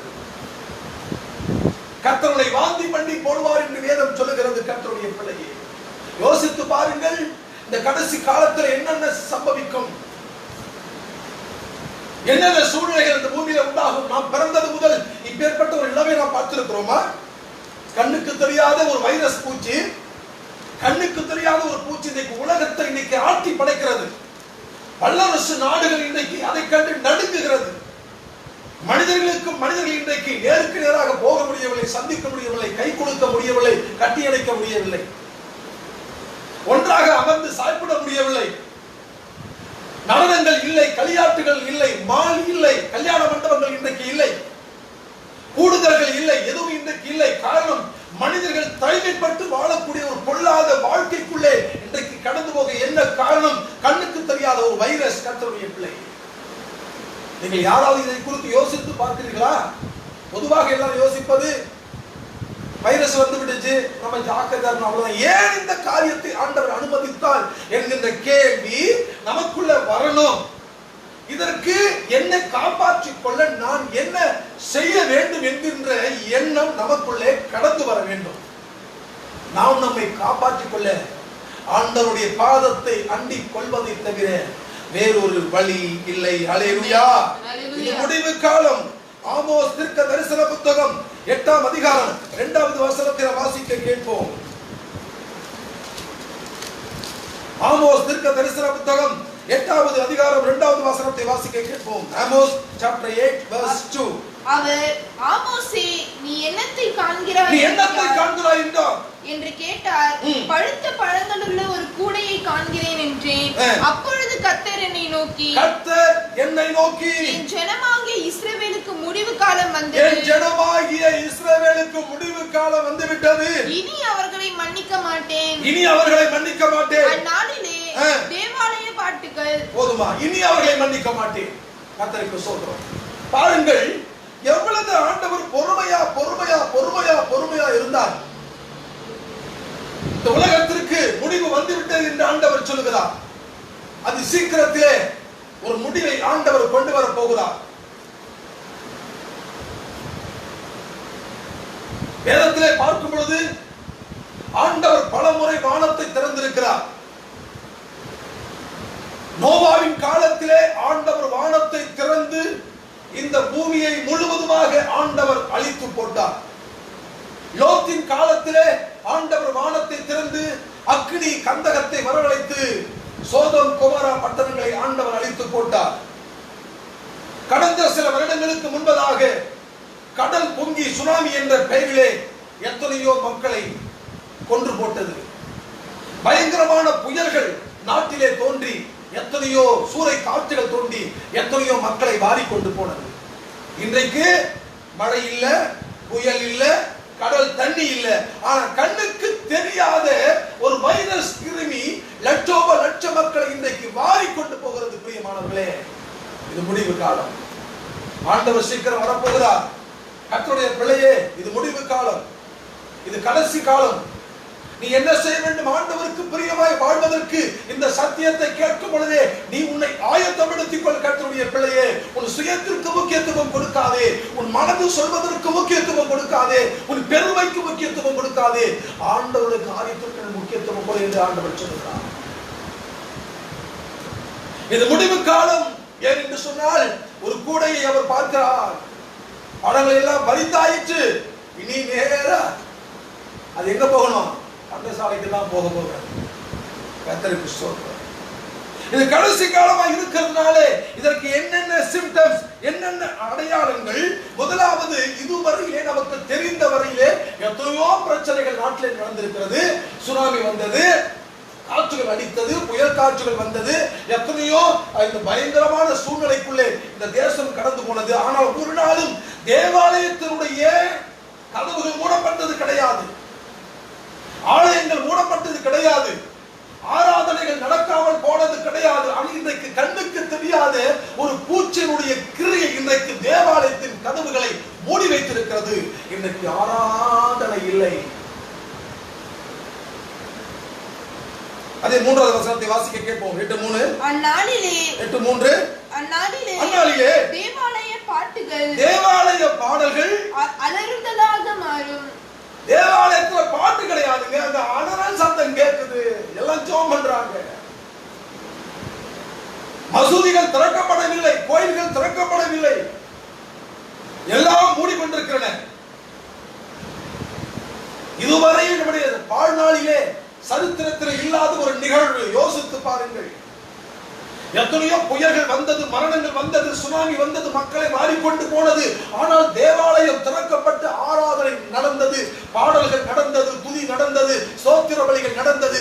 ஆனால் இன்றைக்கு எல்லாம் நிறுத்தப்பட்டிருக்கிறது. கடைசி காலம் என்பதற்கு ஆண்டவர் மீண்டும் மீண்டும் எச்சரிப்பாய் சொல்லக்கூடிய வார்த்தை, தேவாலயங்களிலே பாடல்கள் நிறுத்தப்பட்டு அங்கே அலறுதல் காணப்படுகிறது. எல்லா இடத்திலும் 8ஆம் அதிகாரம் 3வது வசனத்தை இன்று வாசிக்க கேட்போம். எல்லா இடத்திலேயும் திரளான பிரேதங்கள், எல்லா இடத்திலேயும் திரளான பிரேதங்கள் புலம்பல் இல்லாமல் எரித்து விடப்படும். எது? புலம்பல் இல்லாமல் அழுவாதபடிக்கு எரிந்து விடப்படும். ஆமென் சொல்லுங்க பாப்போம். அல்லேலூயா. இன்னைக்கு செய்தியை வாசிக்கும் பொழுது, பேஸ்புக்ல பார்க்கும் பொழுது அவ்வளவு காரியங்கள். பல தேசங்களிலே இறந்த உடல்கள் சேர்ல உட்கார்ந்த மாதிரியே, நாற்காலில உட்கார்ந்து இருக்கிற மாதிரியே, டேபிள்ல உட்கார்ந்து இருக்கிற மாதிரியே, படுத்திருக்கிற மாதிரியே செத்து கிடக்குது. ஒரு குப்பை வண்டி காலையில வரும் பொழுது குப்பையை கொண்டு எப்படி வெளியில கொடுத்துட்டு போவாங்களோ அத மாதிரி செத்த உடல்களை தங்கள் வாசல வச்சுட்டு போறாங்களாம். வாசல வச்சுட்டு போறாங்களாம். அடக்கம் பண்ண ஆள் இல்லை, புலம்புவதற்கு ஆள் இல்லை. ஒருத்தருக்கு வியாதி வந்துட்டா, கணவனா இருக்கட்டும், மனைவியா இருக்கட்டும், பிள்ளைகளா இருக்கட்டும், ஒருத்தர் இருமிட்டாவே போதும், உடனே வீட்டை விட்டு வெளியில எப்ப தள்ளான்னு சொல்லி பாக்குறாங்க. சொந்தக்காரங்களை யாரும் வீட்டுக்கு சேர்க்கிறது கிடையாது, உறவுகளை யாரும் சேர்க்கிறது கிடையாது. பாசம், நேசம், அன்பு எல்லா ஒரிஜினாலிட்டியும் இப்ப நமக்கு தெரியுது. கர்த்தருடைய பரிசுத்த நாமம் மகிமைப்படுவதாக. என்ன காரணம்? பயம், மரண பயம், மரண பீதி, மரண பயம். அன்பு கர்த்தருடைய பிள்ளைகளை யோசித்து பாருங்க. உடல்கள் அடக்கம் பண்ண ஆள் இல்லை. உடல்களை என்ன பண்றாங்க? புலம்ப. பொதுவாக ஒருத்தர் செத்துட்டா அழுவாங்க, ஒப்பாரி வைப்பாங்க. அதற்கு கூட ஆள் கிடையாது. கம்னு வச்சுட்டு போயிட்டு இருக்கிறாங்க. நீங்க லாரி லாரியா வாங்கிட்டு போயிட்டு மொத்தமா குழி தோண்டி கீழே கொட்டக்கூடிய அளவிற்கு நாடுகளுடைய நிலைமை இன்றைக்கு மாறிவிட்டது. அழுவதற்கு ஆள் இல்லை, புலம்புவதற்கு ஆள் இல்லை. கடைசி காலம் என்பதற்கு நான் பலவிதமான உதாரணங்களை சொல்கிறேன். தேவாலயத்தினுடைய கதவுகள் மூடப்பட்டிருக்கிறது, அங்கே பாடல்கள் இல்லை. இறந்த உடல்கள் எல்லா இடங்களிலேயே வீசப்படுகின்றன. புலம்புவதற்கு ஆள் இல்லை, அடக்கம் பண்ணுவதற்கு ஆள் இல்லை. எரேமியா தீர்க்க தரிசன புத்தகத்தை நாம் எடுத்து வாசிக்கும் இன்னும் சற்று விரிவாக பார்க்கிறோம். எரேமியா தீர்க்க தரிசன புத்தகம் 16ஆம் அதிகாரத்திலே நாம் திருப்பிக் கொள்வோம். ஜெரமியா சாப்டர் 16 verses 4, 6, 7 இந்த மூன்று வசனத்தை வாசிக்க கேட்போம். மகா கொடிய வியாதிகளால் சாவார்கள். மகா கொடிய வியாதிகளால் சாவார்கள். நீங்க யோசித்து பாருங்க. மகா கொடிய வியாதி. சில வியாதி கஷ்டப்பட்டு வருஷ கணக்கில் பெட்ல கிடந்து சாவாங்க. கொடுமையான வியாதி. அந்த காலத்துல ராயல் டிசீஸ்னு சொன்னாக்க அது கேன்சர், பெரிய வியாதி, பணக்காரர்கள் வரக்கூடிய வியாதி கேன்சர். அப்புறம் அது டிபி, இந்த மாதிரி பெரிய பெரிய வியாதிகள், மருந்து கிடையாது, குஷ்டரோகம், இப்படிப்பட்ட வியாதிகள். இன்னைக்கு ஆளு காலையில நல்லா இருக்கிறான், 2 இருமல் தான் வருது, சாயங்காலம் போய் சேர்ந்துடலாம். அப்பேற்பட்ட கொடுமையான வியாதி. அந்த வசனத்தை மீண்டும் வாசிக்க கேட்போம். மகா கொடிய வியாதிகளால் சாவார்கள். அவர்களுக்காக புலம்புவாரும் அவர்களை அடக்கம் பண்ணுவாரும் இல்லை. அவர்களுக்காக புலம்புவாரும் அவர்களை அடக்கம் பண்ணுவாரும் இல்லை. இல்லை. நல்லா யோசித்து பாருங்க. வேதத்தின் அடிப்படையில் நான் பேசுறேன், என் சொந்த கதை நான் சொல்ல. மகா பெரிய கொடிய வியாதிகள் சாவார்கள், அவர்களுக்கு புலம்புவார் இல்லை. அதாவது அவர்களுக்கு அழுவதற்கு ஆள் இல்லை, ஆட்கள் இருந்தாலும் அழுவதற்கு மனதில்லை, அவர்களை அடக்கம் பண்ணுவதற்கும் ஆள் இல்லை. இது கடைசி காலம் என்பதற்கு இது ஆதாரம். மகா பெரிய கொடிய வியாதி இன்றைக்கு தேசத்தை ஆட்கொண்டிருக்கிறது. புலம்புவதற்கு ஆள் இல்லை, உறவுகள் கூட அழுவது கிடையாது. வீட்டை விட்டு இந்த பாடி வெளியில போனா போதும், இந்த ரோட்டை விட்டு அது வெளியில போனா போதும். வீட்டை விட்டு வெளியில போகணும், ரோட்டை விட்டு வெளியில போகணும். கர்த்தருக்கு ஸ்தோத்திரம். யாரா இருந்தாலும் போனா போதும்னு சொல்றாங்களே ஒழிஞ்சு புலம்புவதற்கு ஆள் கிடையாது, அடக்கம் பண்ணுவதற்கு ஆள் கிடையாது. இன்னைக்கு கார்பரேஷன் வண்டிகள் வந்து இன்னைக்கு அழிக்கிட்டு போகுது பல தேசங்களிலே. கர்த்தருடைய பரிசுத்த நாமம் மகிமைப்படுவதாக. கர்த்தருக்கு பிரியமானவர்களே, யோசித்து பாருங்க. அடுத்து 6வது வசனம் வாசிக்க பாப்போம். இந்த தேசத்திலே பெரியோரும் சிறியோரும் சாவார்கள். பெரியோரும் சாவார்கள், சிறியோரும் சாவார்கள். அவர்களை அடக்கம் பண்ணுவார் இல்லை. யோசித்து பாருங்க. பெரியவங்க சாவாங்க, சின்னவங்க சாவாங்க. அது பாரபட்சம் பார்க்காத இந்த வியாதி இன்றைக்கு ஜனங்களை மாறிக்கொண்டு போகிறது. வயசானவங்க மட்டும் கிடையாது, சிறு பிள்ளைகள் மாத்திரம். அதற்கு பாரபட்சம் கிடையாது, வயது வித்தியாசங்கள் கிடையாது, ஏழை பணக்காரன் என்று கிடையாது, மூத்தவன் இளையவன் என்று கிடையாது, பணக்காரன் ஏழை என்று கிடையாது. அது எல்லாரையும் மாறிக்கொண்டு போகிறது. அவர்களுக்கு புலம்புவார் இல்லை, அடக்கம் பண்ணுவதற்கு ஆட்களும் கிடையாது. 7வது வசனத்தை வாசிப்போம். செத்தவர்கள் நிமித்தம் உண்டான துக்கத்தை ஆற்ற அவர்களுக்கு அப்பம் பங்கிடப்படுவதும் இல்லை. ஒருவனுடைய தகப்பனாவது ஒருவனுடைய தாயாவது துக்கப்படுகிறவர்களுக்கு தேற்றரின் பாத்திரத்தை குடிக்க கொடுப்பாரும் இல்லை. நல்லா கவனிச்சுங்க. அப்படி என்ன அர்த்தம்? No function. ஒரு வீடே ஒருத்தர் செத்துட்டாக்க அடக்கம் பண்ணப்பட்ட பிறகு மாலையில அவங்க துக்கத்துக்கு மறக்கிறதுக்கு குடிக்க கொடுப்பாங்க, சாப்பாடு கொடுப்பாங்க, மக்கள் எல்லாம் கூடி இருப்பாங்க, உறவுகள் எல்லாம் கூடி இருக்கும். இன்னைக்கு யாரு கூட முடியுது? நீங்க டெய்லி நியூஸ்ல பாக்குறீங்க, கல்யாணம் நடக்குது, ஏற்கனவே ஃபிக்ஸ் பண்ண கல்யாணம், 4 பேர் 5 பேர், பொண்ணுடைய மாப்பிள்ளை, பொண்ணுடைய அப்பா அம்மா, மாப்பிள்ளையுடைய அப்பா அம்மா, பொண்ணுடைய மாமா, மாப்பிள்ளை மாமா, 6 பேர் முடிச்சிடறாங்க. கர்த்தருக்கு ஸ்தோத்திரம். வீட்டில் ஒரு ஸ்கிரீனை ஒன்று கட்டி 1000 வேலை 2000 வேலை மேரேஜ் முடிஞ்சிருக்கு. இப்போ கல்யாணம் பண்ற யாரும் பாக்கியவான்கள். ஏன்னு கேட்டாக்க எல்லாம் செலவில்லாம கல்யாணம், ஏன் சொல்றேன்? மக்கள் கூட முடியவில்லை, ஆடல் பாடல் கிடையாது, சந்தோஷமான நடனங்கள் கிடையாது, மால்ஸ் கிடையாது, லாட்ஜ் கிடையாது, ஹோட்டல்ஸ் கிடையாது, என்னது பெரிய பெரிய காரியங்கள் கிடையாது, எதையும் அனுபவிக்கவே முடியாது. ஏன்? பைபிள்ல எழுதப்பட்டிருக்கிறது, சிறியோர் சாவாங்க, பெரியோர் சாவாங்க, வயோதிகர்கள் சாவாங்க, பணக்காரன் சாவான், ஏழை சாவான், முதியோர் சாவான், சின்ன பையன் சாவான், எத்தனை பேர் சாவார்கள். அடக்கம் பண்ண ஆள் இல்லை, துக்கம் கொண்டாட ஆள் இல்லை, தாயி கூட கதற மாட்டா, தகப்பன் கூட அழமாட்டா. அப்பேற்பட்ட நிலைமைக்குள்ளே இன்றைக்கு நாட்கள் இருக்கிறது. இது கடைசி காலம் காட்டுகிறது. ஆமோஸ் 8ஆம் அதிகாரம் 8வது வசனத்தை வாசிக்கும் பொழுது, இது நிமித்தம் தேசம் அதிரவும் அதன் குடிகள் எல்லாம் வசிக்கவும் எங்கும் நதிகளால் புரண்டோடவும். அல்லேலூயா சொல்லு பாப்போம். தேசங்கள் இன்றைக்கு நடுங்குகின்றன. எப்பொழுது நம்ம தேசம் எல்லாம் நடுங்கும்? அது கூட ஃபுல்லா நடுங்காது. யுத்தங்கள் வரும் பொழுது, முதல் உலக போர் நடந்துச்சு தேசத்துல, 2வது உலக போர் நடந்துச்சு, அதை விட ஒரு மோசமான உலக போர் இந்த கொரோனா போர். அந்த நாட்களிலே குண்டுகளை ஏத்திக்கிட்டு இந்த பிளைட் போகும் பொழுது மக்கள் நடுங்குவார்கள், தேசம் கலங்கும். யாரு எப்ப குண்டு போடுவாங்களோ தெரியாது, எந்த நாட்டு மேல எந்த மக்கள் மேல குண்டு விழுமோ தெரியாது, என் வீட்டுல விழுமா ஓ வீட்டுல விழுமா தெரியாது. மக்கள் வீட்டுக்குள்ளே அடங்கி வீட்டை சாத்திக்கிட்டு முடங்கி கிடப்பாங்க. அதை விட ஒரு மோசமான நிலைமை. சத்தம் இல்ல, யுத்தம் இல்ல, வெடி சத்தம் இல்ல, யுத்தம் இல்ல, ஒண்ணும் இல்ல. ஆனாலும் மரணங்கள், ஆனாலும் கூக்குரல், கண்ணீர் விட யாரும் இல்ல. தேசங்கள் நடுங்குகின்றன, வல்லரசு நாடுகள் நடுங்குகின்றன. இந்த கொரோனா வருவதற்கு முன்பதாக தேசத்தினுடைய நிலைமையை பார்த்துக்கலாம். ஒவ்வொரு நாட்டுக்கு நாடு குற்றம் சாட்டிக் கொண்டு அவர்கள் சொன்ன, நீங்க ஆர்குமெண்ட் பார்த்திருக்கீங்களா? உங்ககிட்ட எத்தனை அணுகுண்டு இருக்கிறது, என்கிட்ட எத்தனை அணுகுண்டு, இதையே கண்டுபிடிக்க எல்லாரும் ஆராய்ச்சிகளை செய்து கொண்டு வந்தார்கள்.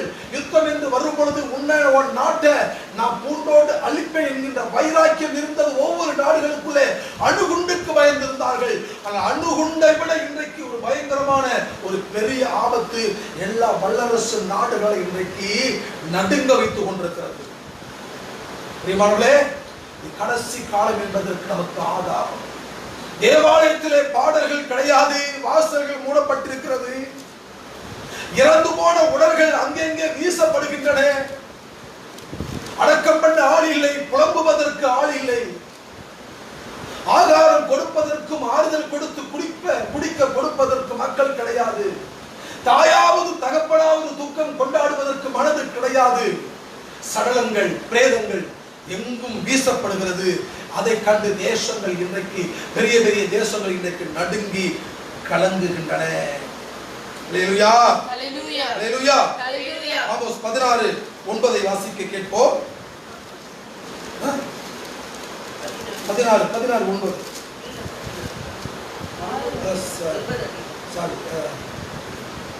ஒரு வீட்டிலே 10 பேர் மீதியா இருந்தாலும் அவர்கள் செத்து போவார்கள். ஒரு வீட்டுல ஏற்கனவே செத்து போய் மிச்சம் இருந்தாலும் அவங்களும் சாவாங்களாம். கர்த்தருக்கு ஸ்தோத்திரம். நான் எதுக்கு சொல்ல வந்து சொல்றாக்க, எங்கும் எந்த சுப நிகழ்ச்சிகளும் நாட்டிலே நடக்காது. அப்பேற்பட்ட ஒரு நிலைமை. கர்த்தருக்கு ஸ்தோத்திரம். பண்டிகைகள் அகற்றப்படுகிறது. ஆமோஸ் 8:10 வாசிக்க பார்ப்போம். உங்கள் பண்டிகைகளை துக்கிப்பாகவும், உங்கள் பண்டிகைகளை துக்கிப்பாகவும், உங்கள் பாட்டுகளை எல்லாம் புலம்பலாகவும் மாற பண்ணி, உங்கள் பாட்டுகளை எல்லாம் புலம்பலாக மாற பண்ணி, சகல அறைகளிலும் ரெட்டையும் சகல தலைகளிலும் மொட்டைகளையும் வருவித்து. ஆமென். அல்லேலூயா சொல்லி பாப்போம். வேதம் என்ன சொல்லுகிறது? உங்கள் ஆலயத்துல என்னென்ன கிடையாது? ஆராதனை கிடையாது, ஆலயத்துல பாடல் கிடையாது, ஆலயத்துல நடனம் கிடையாது, ஆண்டவரை துதிக்கக்கூடிய துதி கிடையாது, ஆண்டவரை சமூகத்துல காத்திருக்கக்கூடிய நேரங்கள் கிடையாது. கர்த்தருக்கு ஸ்தோத்திரம். எப்படி இஸ்ரவேல் ஜனங்கள் எகிப்துல போய் ஆரம்பத்துல நல்லா துதிச்சவங்க, அங்க சோறு கண்ட இடம் சொர்க்கம் நினைச்சுக்கிட்டு சோறு கிடைச்சவன ஆண்டவரை மறந்து, பலியை மறந்து, ஆலயத்தை மறந்து, ஆராதனையை மறந்து அவங்க வாழ்ந்த பொழுது அவர்களுக்கு வந்த வாழ்க்கை அடிமைத்தனத்தின் வாழ்க்கை. அதை போலத்தான் இன்னைக்கு கர்த்தருடைய பிள்ளைகள், உலக ஜனங்கள் ஆண்டவருக்கு விரோதமான காரியங்களை செய்யும் பொழுது இந்த கொடுமையான நாட்களை ஆண்டவர் தம்முடைய ஜனங்களுக்கு அவர் அனுமதித்திருக்கிறார். கர்த்தருடைய பிள்ளையே, பண்டிகைகள் கிடையாது. யோசித்து பாருங்க, இந்த நாள் வந்துட்டாவே நமக்கு சந்தோஷம். 40 நாள் விரதம் இருந்து பூ வைக்க மாட்டேன், பொட்டு வைக்க மாட்டேன், சிக்கன் மட்டன் சாப்பிட மாட்டேன்னு சொல்லி கர்த்தருக்கு சோத்திரம். 40 நாள் நல்ல உபவாசம் பண்ணி ஜெபம் பண்ணி குட் ஃப்ரைடே முடிஞ்ச உடனே ஈஸ்டர் எப்போ வரும்னு சொல்லி நல்ல பிரியாணி பண்ணி சாப்பிட்டு சந்தோஷமா குடிச்சு வெறிச்சு களியாட்டம் பண்ணி ஆடுவதற்கு ஆயத்தமா இருந்த கிறிஸ்தவ பிள்ளைகள் கூட நீங்க என்ன பண்ணாங்க? இன்னைக்கு ஆலயத்துக்கு போக முடியல, பண்டிகையில் கிடையாது, ஞாயிறு ஆராதனை கிடையாது, குருத்தோலை ஞாயிறு கிடையாது, அப்புறம் மாண்டி வியாழன் கிடையாது, புனித வெள்ளி கிடையாது, ஈஸ்டர் பண்டிகை கிடையாது. எல்லாமும் அதமாய் போனது, எல்லாமும் அதமாய் போனது. பண்டிகைகள் இல்ல. எந்த காலத்திலேயா இந்த சூழ்நிலை கடந்து வந்திருக்கிறது? எந்த காலத்தில் இந்த சூழ்நிலைகள் கடந்து வந்திருக்கிறது? யோசித்து பாருங்கள் கர்த்தருடைய பிள்ளைகளே. இது காலத்தினுடைய கடைசியில் நாம் நின்று கொண்டிருக்கிறோம். நீ தேவனுக்கு பிரியமாய் வாழ இன்றைக்கே முயற்சி செய்.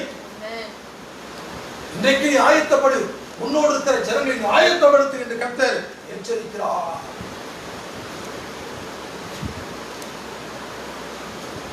எட்டாம் அதிகாரம் 11வது வசனத்தை வாசிப்போம். இதோ நான் தேசத்தின் மேல் பஞ்சத்தை அனுப்பும் நாட்கள், ஆண்டவர் பஞ்சத்தை அனுப்பும் நாட்களை அனுமதித்திருக்கிறார். என்ன பஞ்சம் தெரியுமா? சத்தியத்தை கேட்க முடியாதபடிக்கு ஆலயத்திலே சென்று ஆராதனை செய்து சந்தோஷமாய் கர்த்தருடைய வார்த்தை கேட்க முடியாதபடிக்கு இன்றைக்கு ஆண்டவர் பஞ்சத்தை ஆண்டவர் அனுமதித்திருக்கிறார். இப்ப டெலிகாஸ்ட் பண்றோம். யாராச்சும் வந்து இந்த டச் போன் இருக்குதோ, ஸ்மார்ட் போன் இருக்குதோ அவங்க எல்லாம் பார்ப்பாங்க, லேப்டாப் உள்ளவங்க பார்ப்பாங்க, பெரிய பெரிய ஊழியக்காரவங்க நல்ல டெலிகாஸ்ட் லைவ் டெலிகாஸ்ட் வந்து டிவி சேனல்ல கொடுப்பாங்க. ஒரு சில ஊழியக்காரங்க இந்த மாதிரி நம்ம பண்ற மாதிரி நம்ம த்ரூ இந்த இது வழியா நம்ம டெலிகாஸ்ட் பண்றோம். இந்த வசதி கூட இல்லாதவர்கள் இன்றைக்கு எப்படி ஆராதனை செய்ய முடியும்? ஏதோ உட்காருவாங்க, ரெண்டு ஒரு பாட்டு பாடுவாங்க, ஜோமன் உட்காருவாங்க. அவங்களுக்கு திருப்தி இருக்குமா? ஆத்மாவில் திருப்தி இருக்குமா?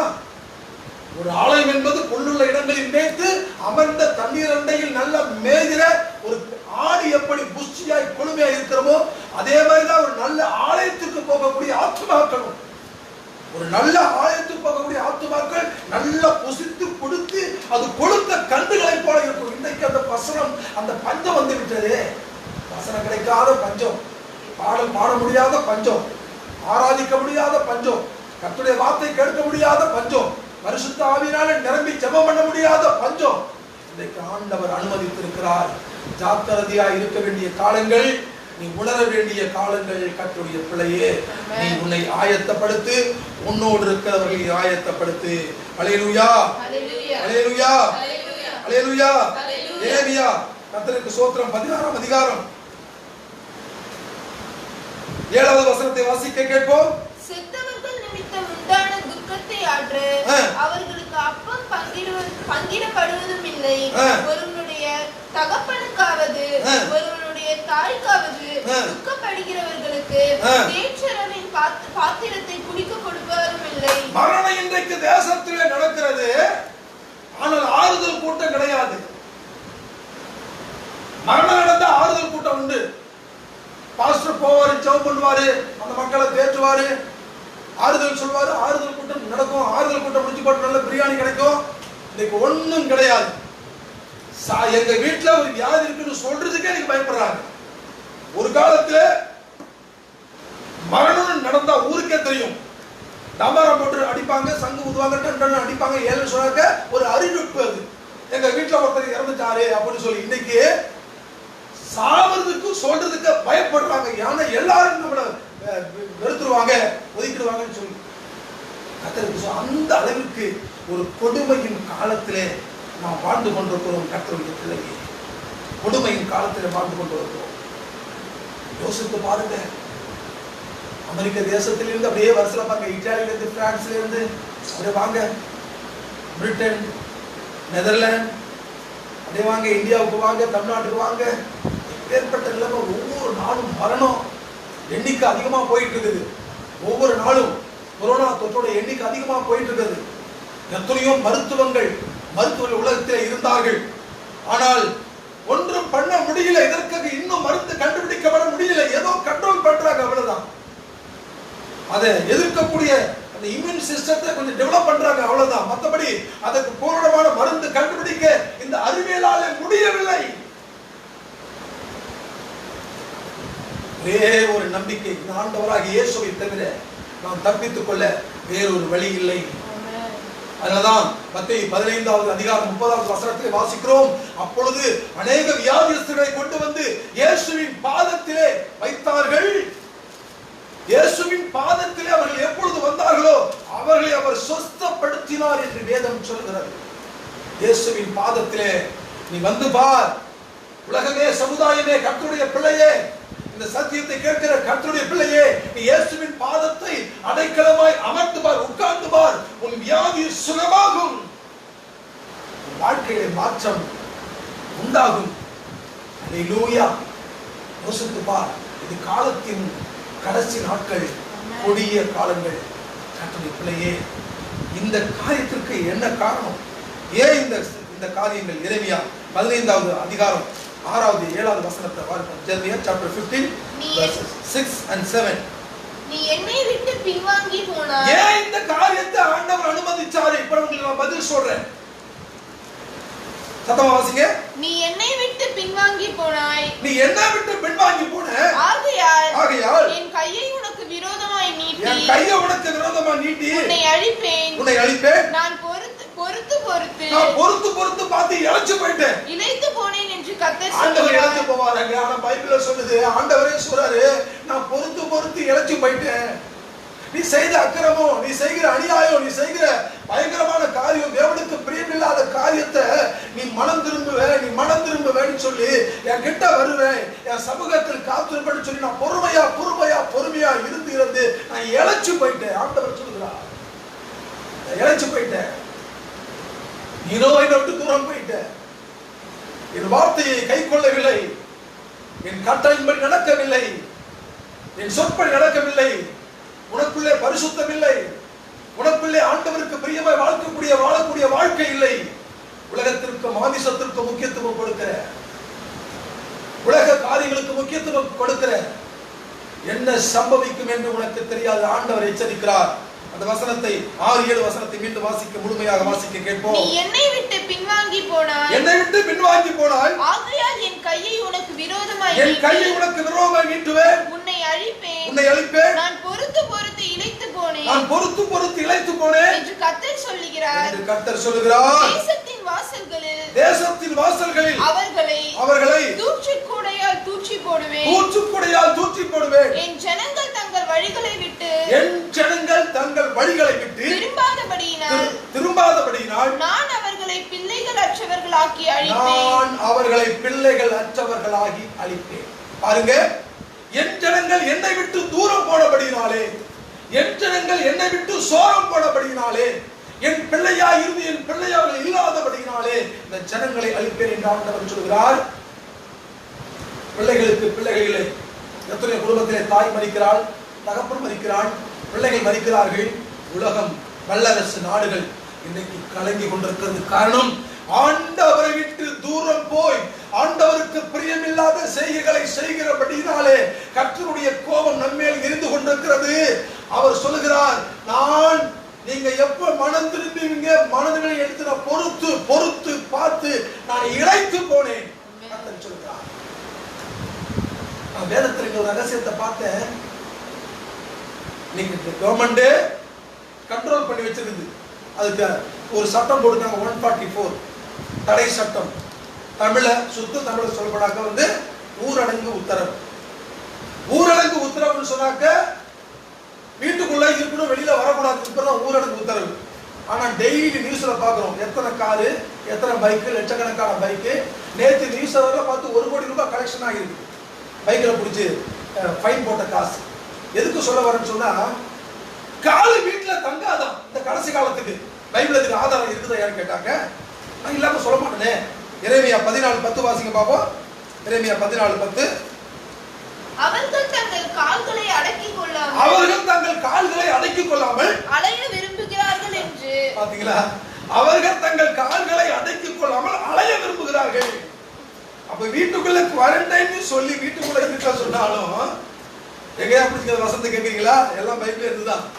நான் சொந்தமா சொல்லவில்லை. பைபிள்ல எல்லாத்துக்கும் ஆதாரம் இருக்கிறது. அரசாங்கம் சட்டம் போடுது, இப்படி வந்தா உனக்கு நிலைமை இப்படி ஆகுதுன்னு சொல்லுது. என்னென்ன காரியம் சொன்னாலும் செஞ்சாலும் ஆலோசனை பண்ணாலும் மக்கள் கடைசி காலமா இருக்கிறதுனால கீழ்ப்படியாமையின் ஆவி இல்லாததுனாலே ஆண்டவரை விட்டு தூரம் சோரம் போகக்கூடிய ஆவி இருக்கிறதுனால அந்த காலு வீட்டுக்குள்ள தங்காதான், அது சுத்தி சுத்தி சுத்தி சுத்தி அலையுமா. ஆமாய்யா, வசனம் தான். Jeremiah chapter 14 verse 10. மீண்டும் வாசிங்க பாப்போம். அவர்கள் தங்கள் கால்களை அடக்கிக் கொள்ளாமல் அலைய விரும்புகிறார்கள் என்று கர்த்தர் சொல்லுகிறார். அலைய விரும்புறாங்க. என்ன சொன்னாலும் கேட்க மாட்டோம். அலைய விரும்புறாங்க. கர்த்தருடைய பிள்ளையே, அலையாத, அலைந்து அலைந்து தெரியாத. ஆண்டவர் வரும்பொழுது நீ அலறாத. உலகை மாயை என்று வேதம் சொல்கிறது. நாம் என்ன செய்யணும், நாம் எப்படி வாழணும், ஆண்டவர் நம்மை குறித்து என்ன சொல்கிறார்? எரேமியா 14 அதிகாரம் 14 வசனத்தை நாம் பிடித்துக் கொள்ள வேண்டும். ஒரே வழி, இதிலிருந்து நாம் தப்பித்துக் கொள்ள, ஜீவனை காத்துக்கொள்ள, ஆண்டவருடைய கோபம் நம்மை பற்றி எரியாதபடிக்கு நாம் நம்மை நம் குடும்பத்தை பாதுகாத்துக் கொள்ள ஒரே ஒரு வழி. எரேமியா 17 chapter 17 verse 14. கண்களிலிருந்து இரவும் பகலும் ஓயாமல் கண்ணீர் ஓடிக்கொண்டிருக்கும் என் ஜனம் என்கிற அமாத்தியாவின் கண்ணிகை மகா வேதனை. வாசிங்க 14 வாசிங்க. கர்த்தாவே என்னை குணமாக்கும், கர்த்தாவே என்னை குணமாக்கும், அப்பொழுது குணமாவேன், அப்பொழுது குணமாவேன். என்னை ரட்சியும், என்னை ரட்சியும், அப்பொழுது ரட்சிக்கப்படுவேன், அப்பொழுது ரட்சிக்கப்படுவேன். தேவரீரே என் துதி, தேவரீரே என் துதி. இதுதான் ஒரே வழி. தேவரீரே என் துதி. உன்னை காப்பாற்றிக் கொள்ள இதுவே விதி. தேவரீரே என் துதி. உன் குடும்பத்தை காப்பாற்றிக் கொள்ள இதுவே விதி. தேவரீரே என் துதி. தேசமே, வல்லரசு நாடுகளே, கர்த்தருடைய பிள்ளையே, இந்த வசனத்தை கேட்டுக்கொண்டிருக்கிற கர்த்தருடைய பிள்ளையே, இந்த டெலிகாஸ்ட் மூலமாய் இதை பார்த்து கொண்டிருக்கிற கர்த்தருடைய பிள்ளையே, தேவனே என் துதி, இதுவே உன் விதின்னு சொல்லி நீ தேவ சமூகத்தில் காத்திருந்து அவரை துதிச்சு பாரு. உனக்கு மரணம் இல்ல, உனக்கு அலறுதல் இல்ல, உன் வாழ்க்கையில கண்ணீர் இல்ல, கவலை இல்ல, உன் வீட்டுக்குள்ள மரணம் இல்ல, பற்கடிப்பு இல்ல, அலறுதல் இல்ல. அங்கே நீ தனிமையா இருந்தாலும் தேவனோடு கூட நீ சந்தோஷமாய் வாழக்கூடிய வாழ்க்கையை கர்த்தர் உனக்கு கட்டளையிடுவார். தேவனை துதிக்கின்ற துதி, இதுதான் நமக்கு கதி. இல்ல வேற ஒரு விதி. முறியடிக்கப்படும் சாத்தானுடைய சதி. அன்பு கர்த்தருடைய பிள்ளைகளே, தேவ சமூகத்திலே, தேவ பாதத்திலே விழுந்து அவரை துதிக்கின்ற வாழ்க்கைக்குள்ளே இந்த நாளிலே கடந்து வா. அவரை அண்டிக் கொள்கிற யாவரும் பாக்கியவான்கள் என்று எழுதப்பட்டிருக்கிறது. அவரை அண்டிக் கொள்கிற யாவரும் பாக்கியவான்கள். இது கடைசி காலமாக இருக்கட்டும். தேவனுடைய கோபம் பற்றி எரியட்டும். உலகமே அழிந்து போகட்டும். ஆனால் யார் தேவ சமூகத்திலே அமர்ந்து அவருடைய பாதத்தை இறுக பிடித்துக் கொள்கிறார்களோ அவர்களை எந்த தந்தையின் கட்டுகள், வியாதிகள், மரணங்கள், போராட்டங்களை தொடுவது இல்லை. ஆண்டவர் மனமிரக்கம் உள்ள ஆண்டவராய் இருந்து நம்முடைய பிள்ளைகளை ஆண்டவர் ஆசீர்வாதமாய் வைப்பது அதிக நிச்சயம் அல்லவா? நீ மனம் திரும்பு என்று கர்த்தர் சொல்கிறார். கர்த்தருடைய பிள்ளை, உன் காரியத்தை விட்டு மனம் திரும்பு. உன் கீழ்படியாத நிலைமையை விட்டு மனம் திரும்பு. ஜெபம் இல்லாத வாழ்க்கையை விட்டு மனம் திரும்பு. வேதம் வாசிக்காத வாழ்க்கையை விட்டு மனம் திரும்பு. தேவனுக்கு பிரியமில்லாத வாழ்கிறாய வாழ்க்கை, அதை விட்டு மனம் திரும்பு. கொடிய வியாதினாலே இந்த உலகமே புலம்பினாலும் ஆண்டவர் உனக்கு அடைக்கலமும் விலனும் ஆபத்து காலத்தில் அனுகூலமான துணையுமாய் உனக்கு இருப்பார். எந்த வியாதிகளும் நம்மை மேற்கொள்வது இல்லை. எந்த காரியங்களும் நம்மை மேற்கொள்வது இல்லை. ஆண்டவரே நமக்கு துணையாயிருப்பார். இதை கேட்டுக்கொண்டிருக்கிற கர்த்தருடைய பிள்ளையை ஒரு முடிவு நீ உண்டு பண்ணு. ஒரு முடிவுக்குள்ள நீ கடந்து வா. நீ நாட்களை கடத்தி விட்டேன், தேவனுக்கு பிரியமில்லாமல் வாழ்ந்து விட்டேன்,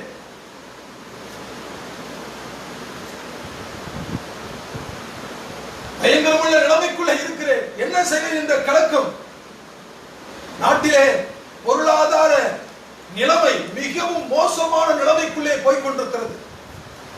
வல்லரசு நாடுகள், மற்ற நாடுகளுக்கு உதவி செய்யக்கூடிய நாடுகள், நிதி உதவி செய்த நாடுகள் இன்னைக்கு நிதி உதவியை நிறுத்துகிறது.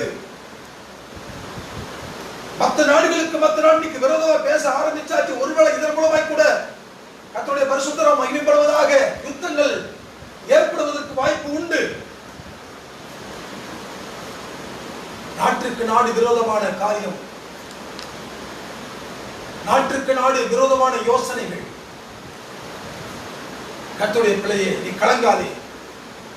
நமக்கு ஒரு அருமையான இடம் உண்டு, அது அடைக்கல பட்டணம், அது கர்த்தருடைய பாதம்.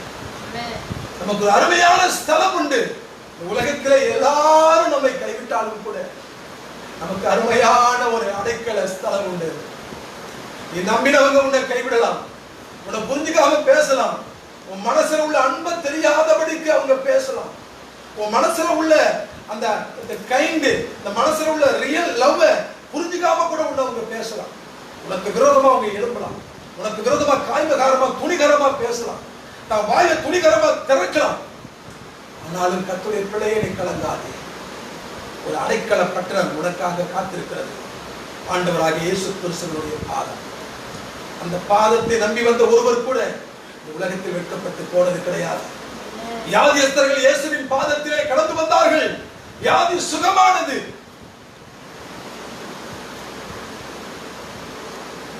பாவி என்று பட்டம் சூட்டப்பட்டவள் இயேசுவின் பாதத்திலே விழுந்து கிடந்து அவருடைய பாதத்தை கண்ணீரால் நனைத்து தலைமயிரினால் துடைத்து பாதத்தை முத்தம் செய்து பரிமள தைலத்தை பூசின பொழுது அவளுடைய பாவத்தினுடைய வாழ்க்கை முழுவதுமாக அவள் நிலைமை மாற்றப்பட்டது. உன் பாவம் உனக்கு மன்னிக்கப்பட்டது என்று ஆண்டவர் சொன்னார்.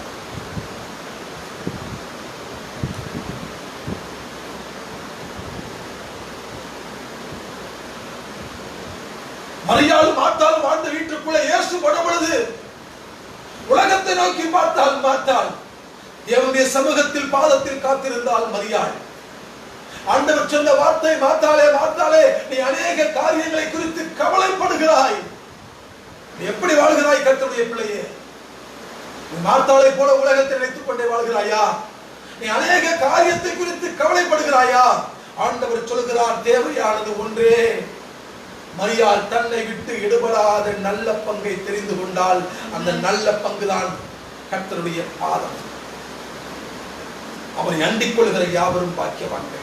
இந்த காலை வேளையிலே இந்த அருமையான கர்த்தர் அழைக்கிறார் அற்புத சபையினுடைய இந்த அருமையான வார்த்தைகள் மூலமாக கர்த்தர் உங்களுக்கு சொல்லக்கூடிய காரியம், இந்த கொடுமையான கூக்குரல் நாட்களிலே நீ இயேசுவின் பாதத்திலே அமர்ந்து அவரை அண்டிக்கொள். அவரை அண்டிக் கொள்கிற யாவரும் பாக்கியவான்கள்.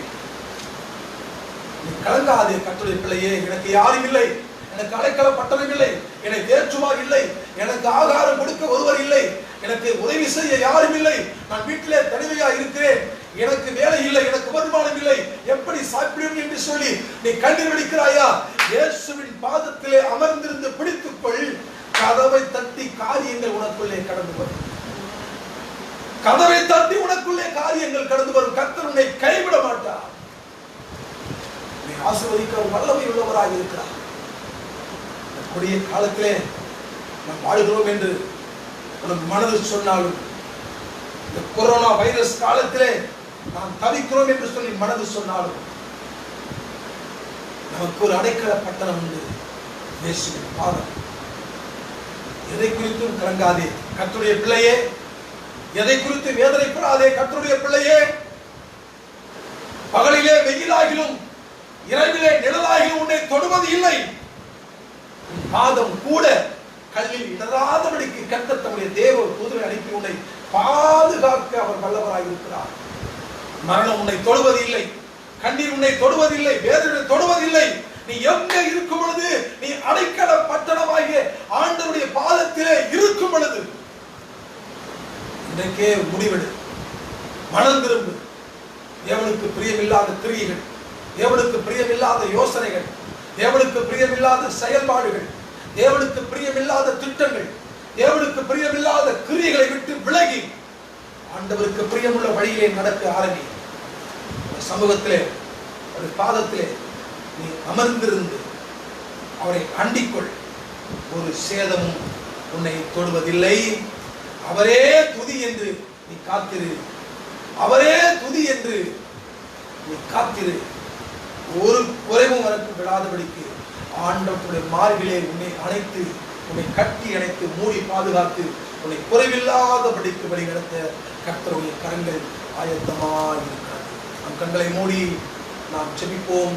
கர்த்தர் இந்த வார்த்தைகளை ஆசீர்வதிப்பாராக. தொடர்ந்து வருகின்ற ஞாயிற்றுக்கிழமையும் இதே காலை 9 மணிக்கு நமக்கு ஆராதனை உண்டு. அருமையான செய்திகள் கடந்து வரும். நம் கண்களை மூடி நாம் ஆராதிப்போம். அலைந்து அலைந்து திரியாதே, ஆண்டவர் வருகையில் அலறாதே.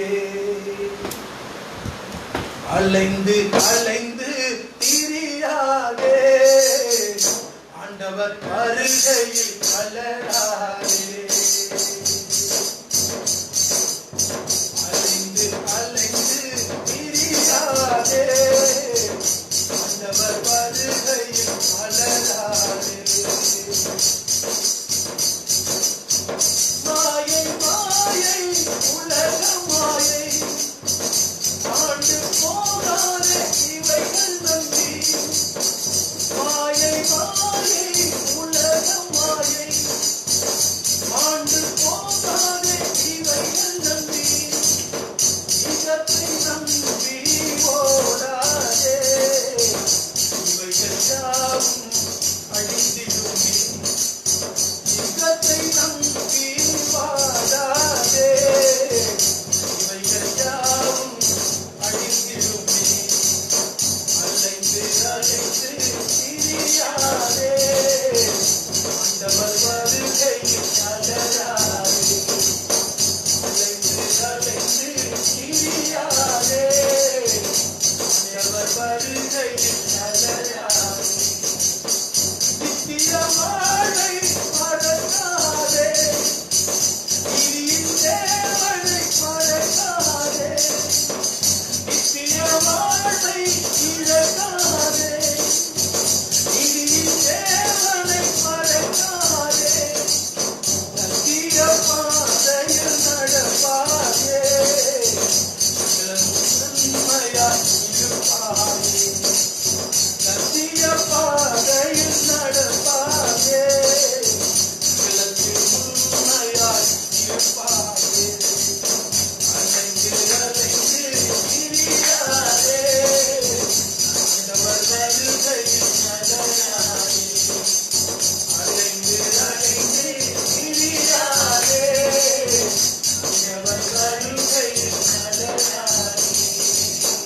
ஆண்டவர் வருகையில் அலறாதே. ஆண்டவர் வருகையில் அலறாதே. மேலும் கடைசி காலங்கள் வரும் என்று அறிவாயாக. இது முடிவு காலம், இது கடைசி காலம். கர்த்தருடைய பிள்ளையே, உன்னை ஆயத்தப்படுத்து, உன்னோடு இருக்கிறவரை ஆயத்தப்படுத்து. ஆண்டவர் உன்னோடு கூட இருந்து உன்னை அவர் பாதுகாப்பார். ஒரு குறைவும் உன்னை அணுகுவது இல்லை. நாம் கண்களை மூடி நாம் ஜெபிப்போம். ஆண்டவரே ஸ்தோத்திரிக்கிறோம், ஆண்டவரே ஸ்தோத்திரிக்கிறோம். பாவம் நன்றியோடு துதிக்கிறோம், நன்றியோடு துதிக்கிறோம். நல்லவரே வல்லவரே இறக்க உள்ளவரே நன்றியோடு ஸ்தோத்திரிக்கிற ராஜா. அப்பா, நீ நல்லவராய் இருக்கிறீர். ஆண்டவரே நீ போதுமானவராய் இருக்கிறீர் ஐயா. எங்களை காட்டும் போது ஆண்டவரே ஸ்தோத்திரிக்கிறேன். சர்வங்களை கேட்கிற தேவனாய் இருக்கிறீர் ஆண்டவரே. நீ பாவங்களை பாராத சுத்த கண்ணர் என்று சொல்லி நாங்கள் வேதத்தில் வாசிக்கிற ராஜா. ஸ்தோத்திரிக்கிறோம், ஸ்தோத்திரிக்கிறோம் ஆண்டவரே. இம்மட்டமா எங்களை வழிநடத்தின தேவன், இனியும் வழிநடத்த நீர் வல்லவராய் இருக்கிறபடினாலும் உமக்கு நன்றி செலுத்துகிற ராஜா. ஆண்டவரே ஸ்தோத்திரிக்கிற இந்த நாட்களில் நடக்கிற எல்லா சூழ்நிலைகளையும் தேவன் பார்த்து கொண்டிருக்கிறீர் ஆண்டவரே. அப்பா, நீர் எதற்காக இதை நியமித்திருக்கிறீர் எங்களை நாங்கள் அறிந்திருக்கிற ஆண்டவரே. எங்களை மறுபடியும் எங்களை தாழ்த்துகிற, எங்களை ஒப்பு கொடுக்கிற ராஜா. ஸ்தோத்திரிக்கிற ராஜா. இந்த நாளிலே கேட்கப்பட்ட சத்தியங்கள் ஆண்டவரே ஸ்தோத்திரிக்கிற உண்மையும் ஆண்டவரே உத்தமமா இருக்கிறபடினால உமக்கு நன்றி செலுத்துகிற ராஜா. இந்த நாளிலே அநேகர் கண்கள் திறக்கும்படியா இந்த வார்த்தைகளை வெளிப்படுத்தின கிருபைக்காக உமக்கு நன்றி செலுத்துகிற ராஜா.